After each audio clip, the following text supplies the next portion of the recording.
Hey guys, today we're looking at the Ryobi Cordless Brushless Lawnmower, the RY40107. Stay tuned.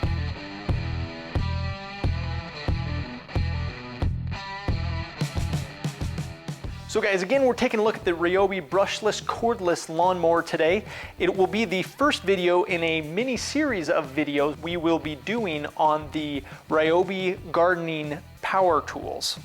All right, so first off, this lawnmower we've had for 3 years, coming up on our 4th season with this particular lawnmower. Spent a lot of time behind it and want to give you guys an idea of some of the things that we've seen, some of the things we like, and some of the things we don't like. So guys, this lawnmower does run off the 40-volt Ryobi lithium batteries. They have the LED indicator on the front that allows you to identify where the battery's at, see what the charge level is. Really nice, really like these batteries. They're durable construction. They have a lot of grip on them.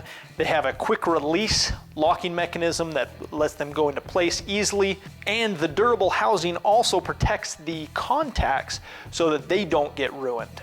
Also nice in this model is that the battery compartment accommodates 2 batteries. One is active and being used, the other is in the onboard storage. This means that in the middle of mowing, you don't have to go chase down another battery. In addition to the 2 batteries that came with this lawnmower, it also included the battery charger. So for these batteries, these are the OP4026 batteries.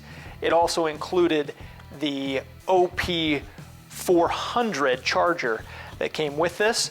Fairly basic charger, but it does have the light indicator to let you know when it's on, when it's testing, and when the battery is being charged or is already charged. Another thing that came with this lawnmower is the fuse key. Now this is a little red key that goes inside the battery compartment. Without this key, the lawnmower will not start. Obviously, we also have the Ryobi bag and the mulch attachment. In case you'd like to mulch, you can plug the lawnmower as well. All right, so we'll run some close-ups of the wear and tear that we've had during the use of this lawnmower. We have obviously around the wheels, these are just hardened plastic wheels, so there's plenty of damage around the wheels from rubbing and contacting other things.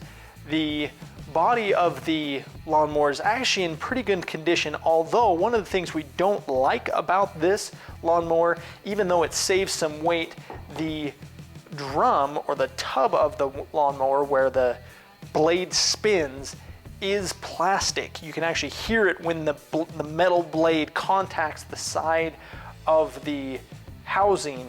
It is a plastic housing, and I'll show you underneath. Here you can see inside where the blade has hit the side and actually taken chunks out of the plastic, this hard plastic tub. As far as the handle, it is metal. This is a metal handle, although the connectors are all plastic. The handles, some of the quick, easy snaps, these are all just hard plastic. So some weight saving, but not necessarily maybe where you want that. Obviously, it's stood up so far, but we don't really test the limits of the plastic. We don't spend a lot of time yanking on these or really putting them through their paces, because we know they probably won't last under pressure. They are probably going to break. Another thing that we do not like about this lawnmower is when you take off the bag has a metal framework and is very durable. However, the lawnmower, the attachment where the bag attaches to the lawnmower, these are plastic knobs with a plastic frame. So the entire everything that the bag connects to, all that metal connects to plastic here, and it feels like you could very easily break these off. Given too much force, I mean, they bend just with a little bit of pressure. These are bending and giving. Another thing that's not great is the way the mulching attachment goes into the lawnmower. You really have to finagle it in there to get it to attach. And that's the way it's always been. It's never been any easier. And there's a couple of little connectors that you have to slide onto, and then the handle.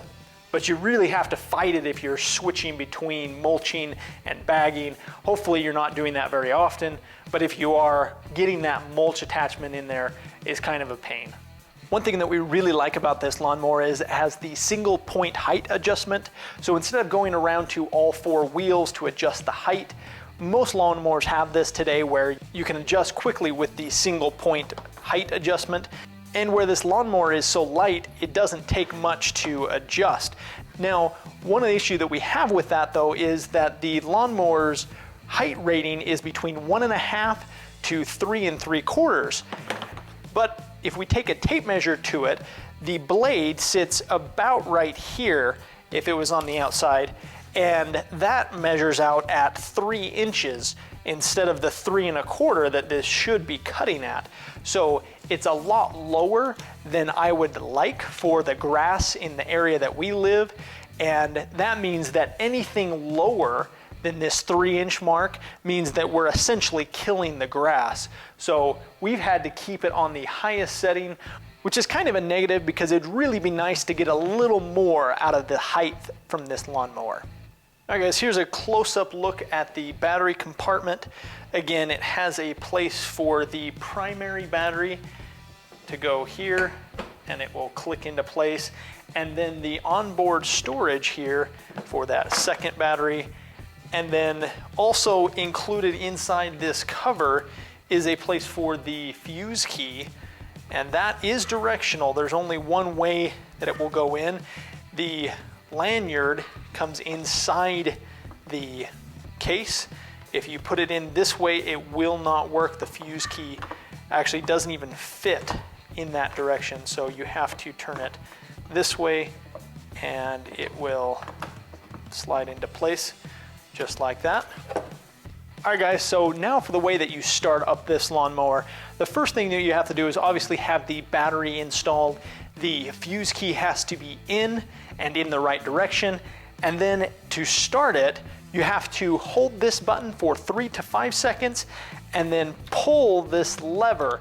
And there's one on either side and they both activate the lawnmower. So after pushing the button for 3 to 5 seconds, we pull these handles and the lawnmower will start up. Now, one thing we don't like about these handles is they're not a traditional lever, and they've actually improved the newer models to have the traditional pull lever with a push button, but the handles aren't great, and if you don't have your hands on them firmly, the lawnmower will stop running. The one issue we had was with the foam handle ripping, the foam part of the handle ripping as we went through a bush.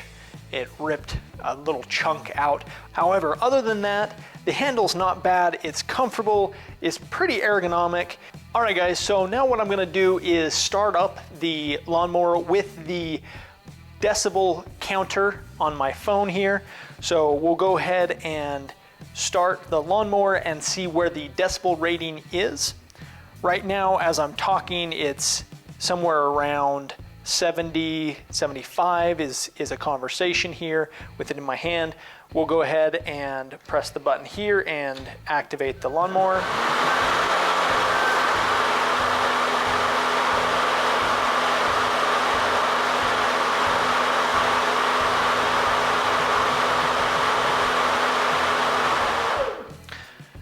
So as you can see, about 84 decibels, about the sound of a car hum. Again, we are inside a closed area, so that makes sense. The interesting thing is you can have a conversation while this is running. I've often had people walk up to me and ask me questions while I'm mowing the lawn, and I'm able to actually talk with them fairly loudly, but I can have that conversation without having to stop the lawnmower or turn it off. All right guys, so let's talk about storage for a minute. With the quick release clasp, you can undo both sides and then pop out the handle.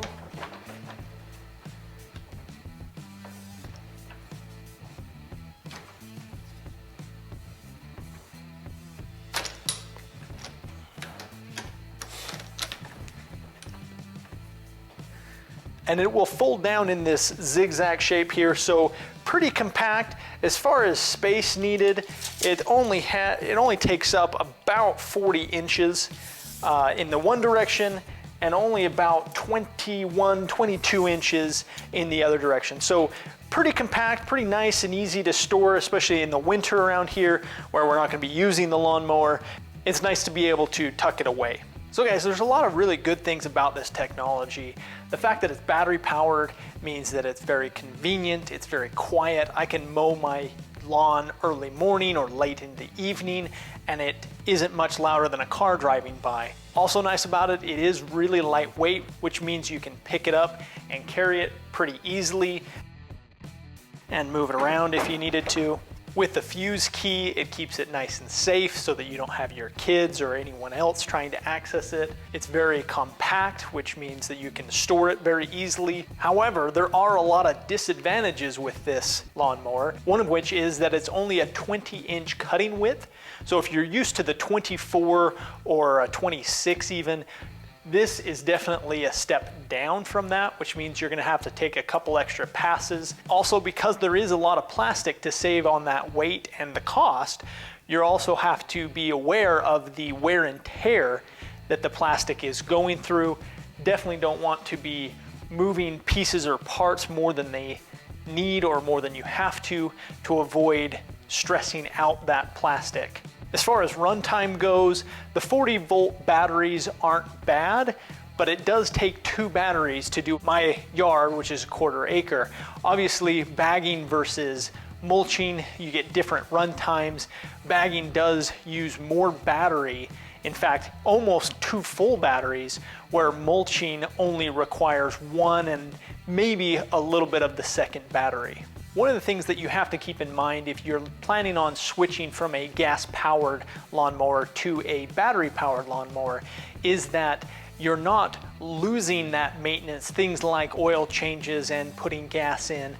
Those aren't going away, you're just changing what you're doing. So instead of adding gas or oil, you're having to look after things like maintenance on the batteries and making sure that they're charged, and then also being careful with the plastics and other parts that might go bad early if you're abusive to them. So guys, while it's not the best lawnmower that I've ever used, it's definitely a very good lawnmower for what it is, and it has lasted the last 3 going on 4 years. Looking forward to having it last into the future and try out some of the new improvements with the new models that Ryobi's come out with. We think that the improvements they've done on the new models look really cool and are excited to try some of those out.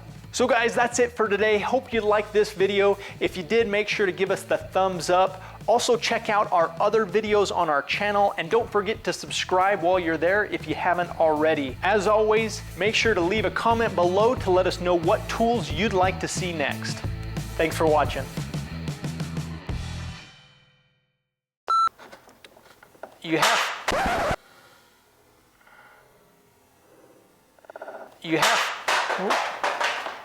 have